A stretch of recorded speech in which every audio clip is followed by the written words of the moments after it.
Mesdames et messieurs, bonsoir et bienvenue dans ce journal en cette soirée du vendredi 7 mars 2025.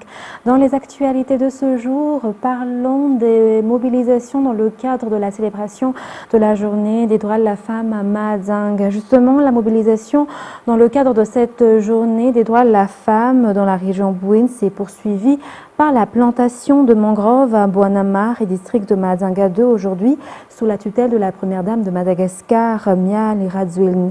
L'association des femmes et des communautés locales comme le Vui dans le district de Mahajanga 2 s'est également joint à cette mobilisation environnementale.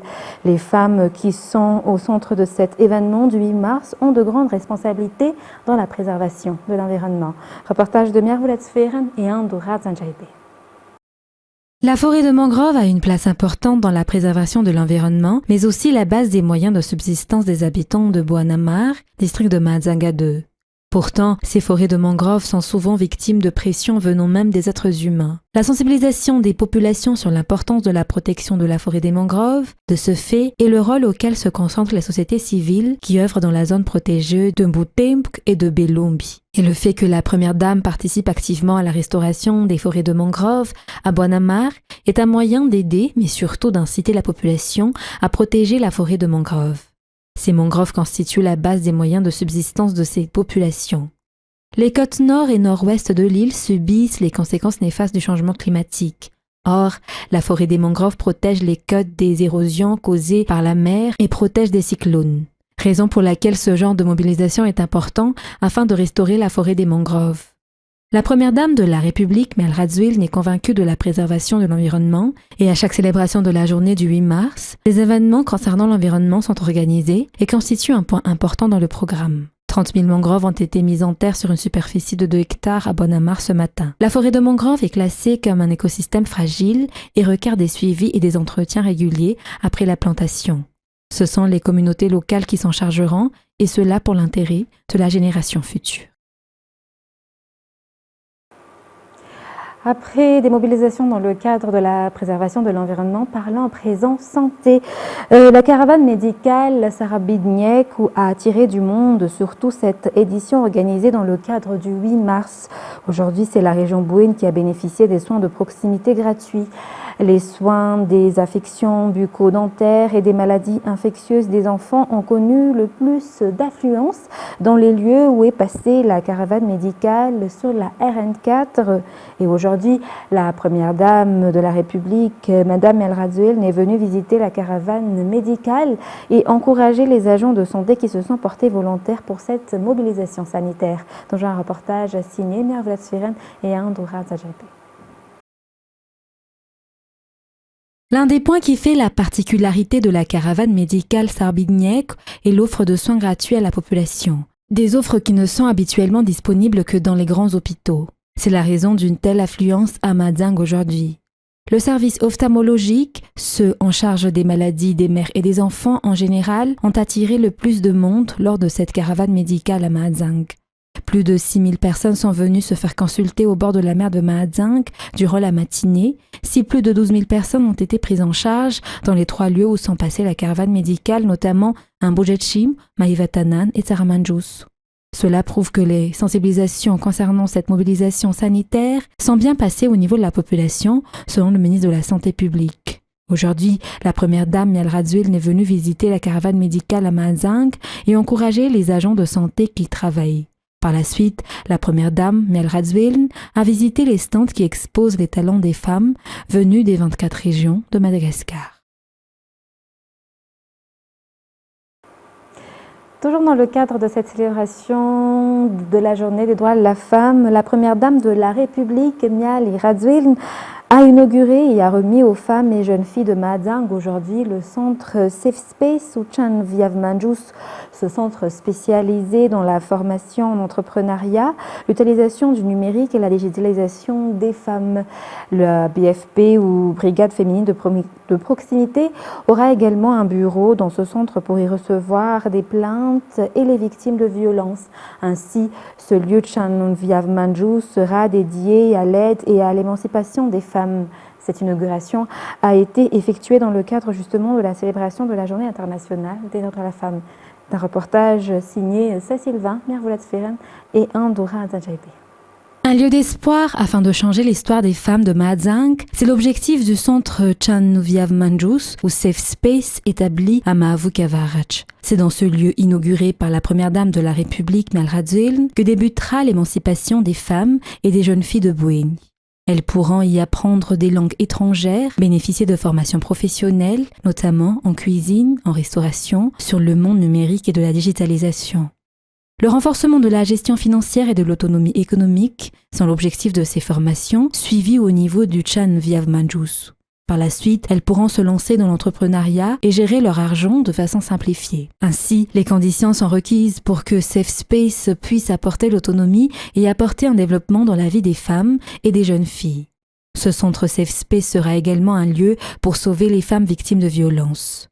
Selon une enquête, 3 femmes sur 10 à Mahajang ont été déjà victimes de violences physiques, économiques, mais aussi psychologiques. Cela prouve ainsi qu'il faut une prise de responsabilité dans la lutte contre les violences basées sur le genre dans la région, raison de la mise en place de ce centre Safe Space. Une brigade féminine de proximité a été également mise en place à cet effet pour écouter et prendre en charge les victimes.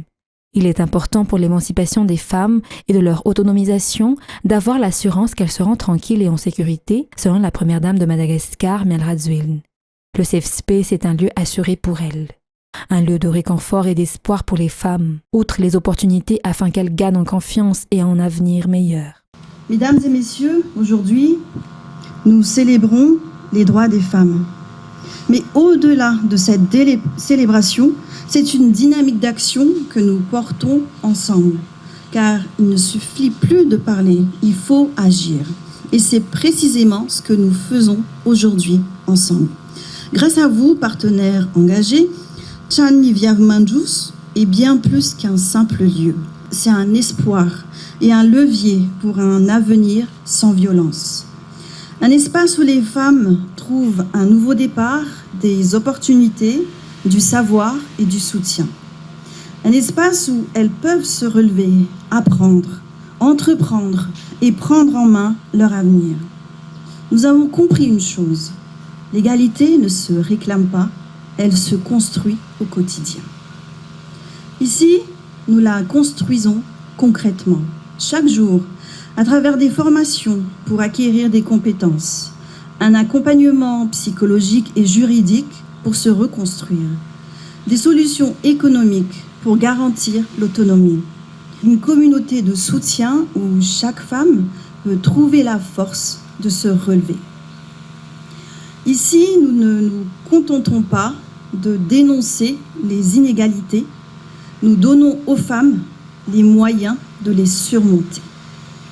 Nous avançons parce que chaque femme qui se lève, qui apprend, qui ose, fait avancer toute la société. Nous avançons parce que l'autonomisation des femmes ne doit pas être un idéal lointain, mais une réalité accessible. Nous avançons parce que nous partageons la même vision, la même détermination, la même volonté de faire bouger les lignes. Alors aujourd'hui, en cette journée si importante, je tiens à vous remercier. Merci d'être là.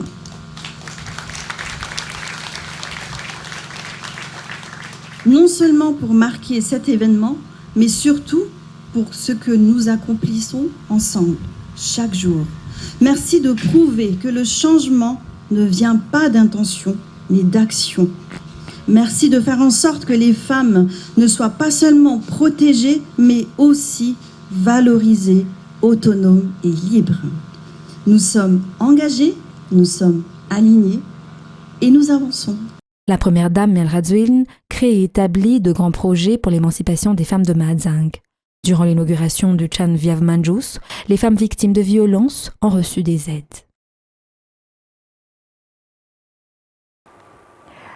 Restons toujours dans la capitale de la région Bouéni, à Mahajang. Après la première dame parlant des activités du chef de l'État, la mise en place du parc solaire à Mahajang s'est tenue aujourd'hui. Selon le président de la République, Andry Rajoelina, durant le Conseil des ministres tenu à Mahajang hier, cette circonscription bénéficiera de 5 MW d'énergie solaire, dont 3 MW sera mise en place à Manzarsou, dont le début des travaux a été lancé aujourd'hui. C'est un reportage de Judy Keller Engineering et Bras Denilson.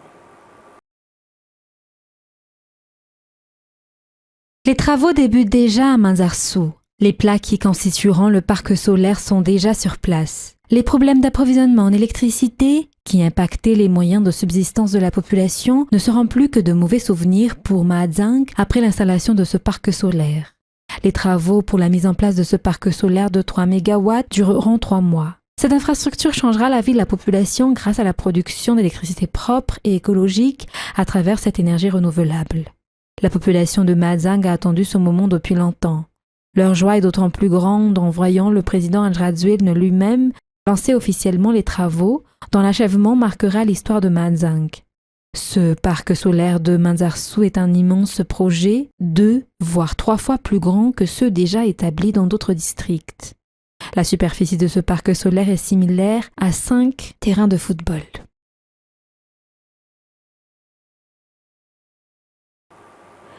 Toujours à Mahajang, les travaux d'extension et de réhabilitation du port ont débuté aujourd'hui. Mahajang est l'un des 7 ports de Madagascar reliés à l'international.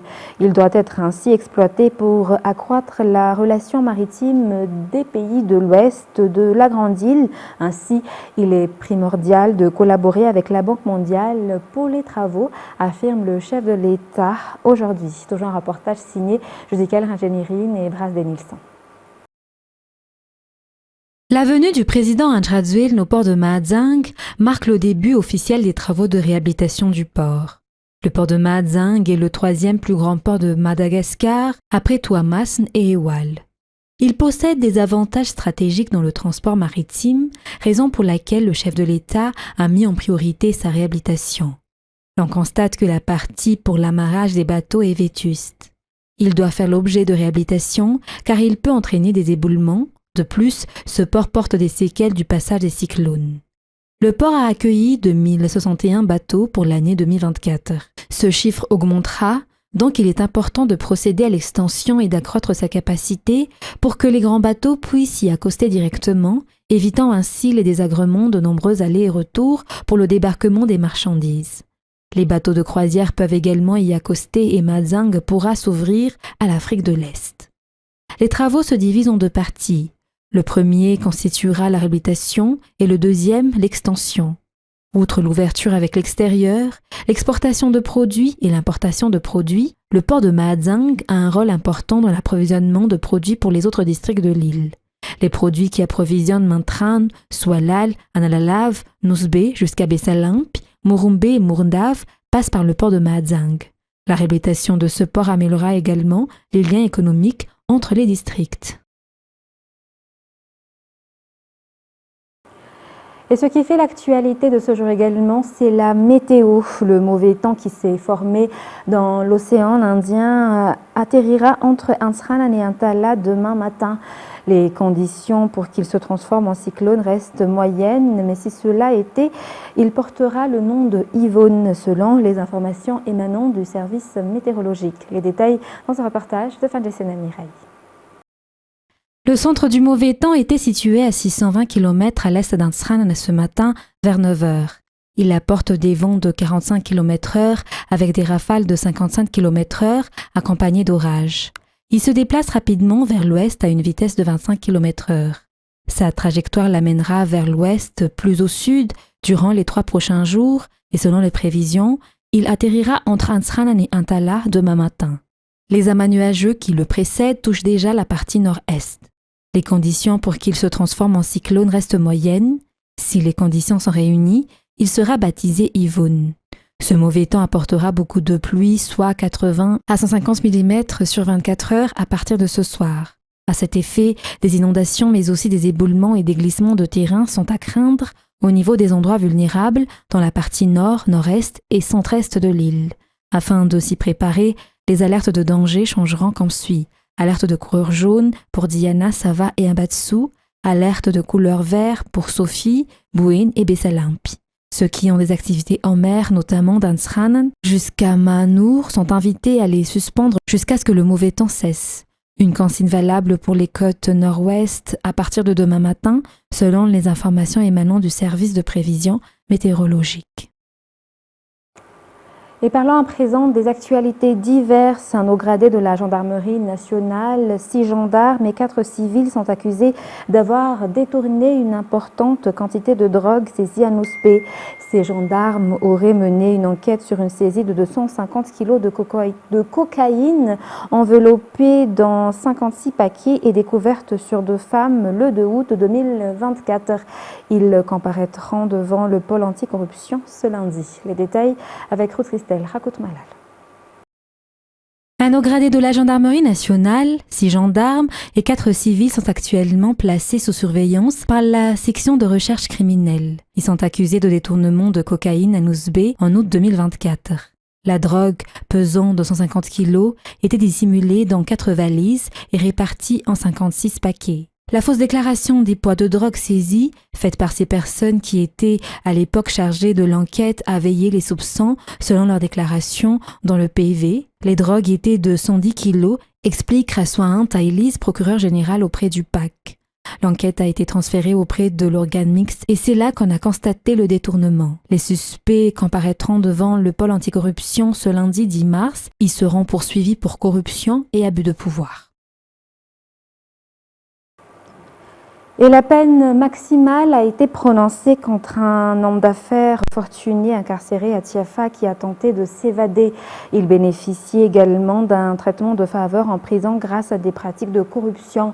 Ce mercredi, il a comparu devant le tribunal et a reconnu avoir soudoyé l'ancien chef d'établissement de la prison de Tiafa qui d'ailleurs a été limogé la semaine dernière. Toujours un reportage de Ruth Christelle, Rakout Malal. Un homme d'affaires emprisonné à Tiafa est accusé d'avoir corrompu le chef d'établissement. Une descente inopinée du ministère de la Justice, le 7 février dernier, a révélé son absence alors qu'il était censé purger sa peine. Lors de son audition mercredi dernier, il a également été découvert qu'il logeait dans une résidence réservée aux agents pénitentiaires et qu'il bénéficiait d'une sortie illégale et qu'il envisageait même de s'évader. Face à cette situation, le parquet a requis la peine maximale. En conséquence, la durée de son emprisonnement a été prolongée. Il a été condamné à 2 ans de prison ferme avec la peine la plus sévère applicable. Le ministre de la Justice, Rakout Madimbi Benjamin Alexis, a rappelé que tous les détenus doivent être traités sur un pied d'égalité. C'est pour cette raison que le quartier dit Maputo à Antanmour a été fermé et que des mesures similaires ont été appliquées à Tiafa. Le ministère poursuit ses efforts pour lutter contre la corruption et restaurer la confiance du public dans le système judiciaire. Par ailleurs, le chef d'établissement concerné a déjà été démis de ses fonctions.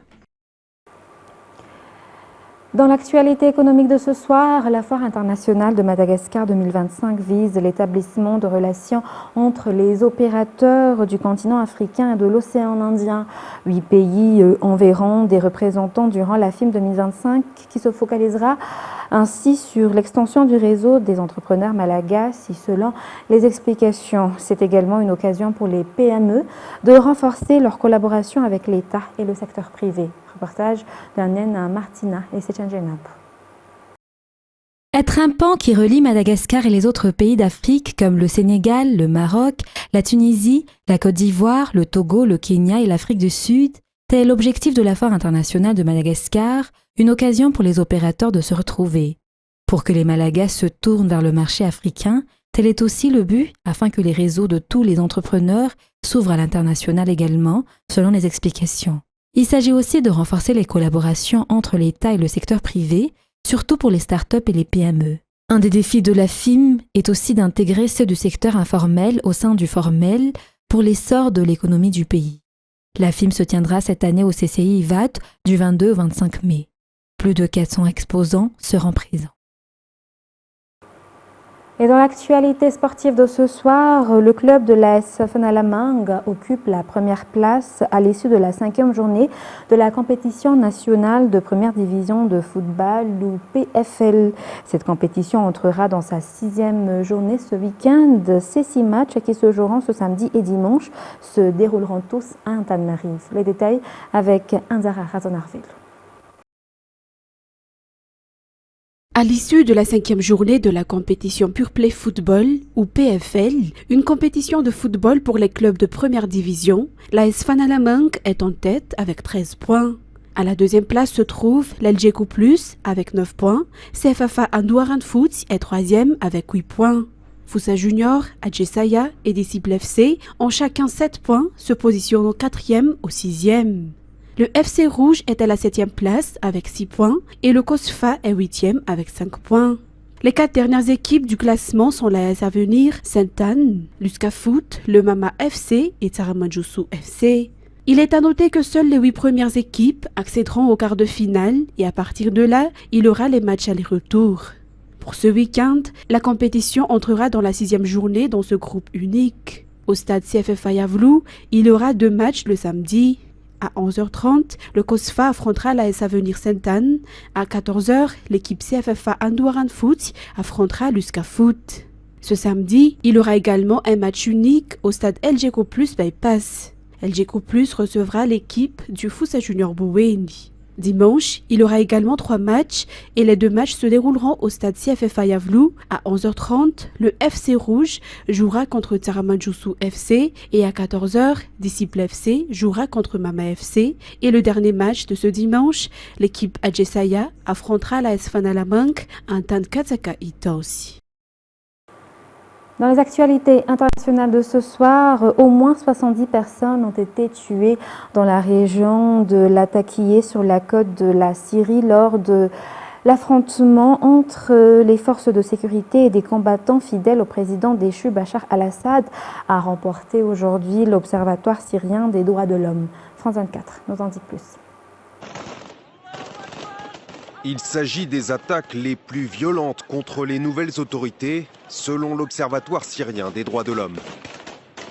Comme ici à Homs, les affrontements se multiplient depuis plusieurs jours entre membres des nouvelles forces de sécurité régulières et partisans armés de l'ancien régime.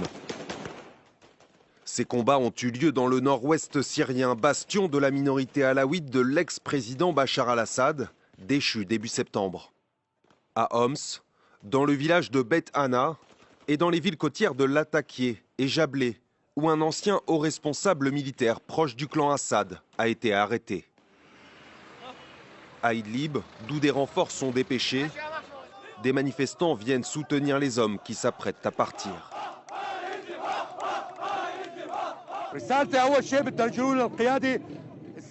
Je souhaite adresser ce message directement au gouvernement dirigé par Ahmed al-Shara. Il n'y a ni pardon ni réconciliation avec les résidus du régime. Nous nous rendons sur la place de la Libération pour clamer notre soutien aux forces de l'armée syrienne. Le sang de ces combattants ne peut être versé impunément. Des renforts ont également été envoyés depuis Alep, tandis qu'un couvre-feu est instauré dans la province de Latakié. Selon l'OSDH, les combats des derniers jours ont fait au moins 70 morts dans la région. Et les violences se propagent. Mercredi, c'est dans le sud que des affrontements ont eu lieu. Plusieurs jours de combat qui confirment que les nouvelles autorités syriennes font bien face à leur plus grand défi sécuritaire depuis leur prise de pouvoir. Et aux États-Unis, le président américain Donald Trump a signé hier un décret visant à établir une réserve stratégique de Bitcoin un jour avant de recevoir des dirigeants de l'industrie des crypto-monnaies à la Maison-Blanche. France 24.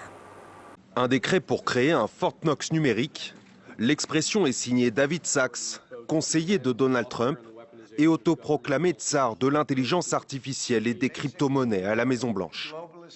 Concrètement, les États-Unis, qui possèdent déjà 200 000 bitcoins d'une valeur d'environ 17 milliards de dollars, créent une réserve de cet actif hautement spéculatif. Une crédibilité supplémentaire pour le bitcoin côté pile, pourtant assortie d'une douche froide pour les investisseurs côté face. L'État n'ajoutera pas d'actifs supplémentaires au stock au-delà de ceux obtenus par le biais de procédures de confiscation. En d'autres termes, la réserve fédérale sera uniquement alimentée par des saisies judiciaires. Une déception pour le marché qui espérait une politique de rachat public susceptible de faire gonfler la valeur du Bitcoin. Résultat, celui-ci a perdu jusqu'à 5,7% après l'annonce de la Maison-Blanche. L'absence d'achat d'actifs signifie qu'il s'agit simplement d'un titre fantaisiste pour les avoirs en Bitcoin qui existait déjà. C'est de la poudre aux yeux. Reste que la création de cette réserve fédérale confère à l'industrie des cryptoactifs une crédibilité supplémentaire. Autrefois hostile aux devises numériques, Donald Trump a radicalement changé de position lors de la dernière présidentielle, au point de s'autoproclamer champion des cryptos. Reconnaissante, l'industrie a investi 100 millions de dollars dans sa campagne. Ce samedi, la Maison-Blanche recevra plusieurs grands acteurs des cryptoactifs, des dirigeants et investisseurs qui espèrent bien capitaliser sur l'effet Trump. Et Donald Trump a annoncé hier une suspension des droits de douane sur une grande partie des produits mexicains et un certain nombre de produits canadiens taxés depuis mardi. Une exemption qui court jusqu'au 2 avril prochain. Le président américain doit faire face à l'inquiétude grandissante des entreprises et des consommateurs américains après le déclenchement de sa guerre commerciale entre le Mexique et le Canada, ayant entraîné des turbulences boursières. France 24. Un nouveau rebondissement dans la guerre commerciale. Donald Trump suspend jusqu'au 2 avril les droits de douane imposés à la majeure partie des produits du Mexique et à certains produits canadiens. De quoi soulager Claudia Schenbaum. Nous pouvons être en désaccord et parler des questions sur lesquelles nous ne sommes pas d'accord. Mais il faut insister sur le fait qu'il s'agissait d'un appel très respectueux, comme l'ont été les 3 autres appels au cours desquels nous nous sommes exprimés. Une annonce le lendemain même où le président américain a suspendu pendant 1 mois les droits de douane du Canada dans le secteur automobile, après les réclamations des constructeurs américains. Depuis mardi pourtant, à la demande du président des États-Unis, des droits de douane de 25% étaient entrés en vigueur sur les importations canadiennes et mexicaines, hors hydrocarbures à la frontière nord. Une décision qui avait fait plonger les bourses mondiales. Mais si le geste soulage Mexico, il ne convainc pas le Canada. Ottawa a déjà annoncé des représailles sur certains produits américains. Je peux confirmer que la guerre commerciale lancée par les États-Unis se poursuivra dans un avenir prévisible. Donald Trump a fait des droits de douane une arme commerciale, un moyen d'inciter les entreprises à s'installer aux États-Unis, mais aussi un instrument politique pour discréditer les dirigeants des autres puissances mondiales. Croyez-le ou non, malgré le terrible travail qu'il a fait pour le Canada, je pense que Justin Trudeau utilise le problème des tarifs douaniers, dont il est en grande partie responsable, pour se présenter à nouveau au poste de Premier ministre. C'est très amusant à regarder. Quant au risque d'augmentation des prix de consommation aux États-Unis qui pourrait découler de ces taxes sur les importations, Washington ne se dit pas inquiet à long terme. Mesdames et messieurs, c'est la fin de ce journal. Nous vous remercions de votre fidélité. Très bonne suite de programme sur Viva. Dans quelques instants, vous allez suivre l'émission Data avec Jean-Claude Ingemalal. Sur ce, très bonne soirée à tous sur Viva. Au revoir.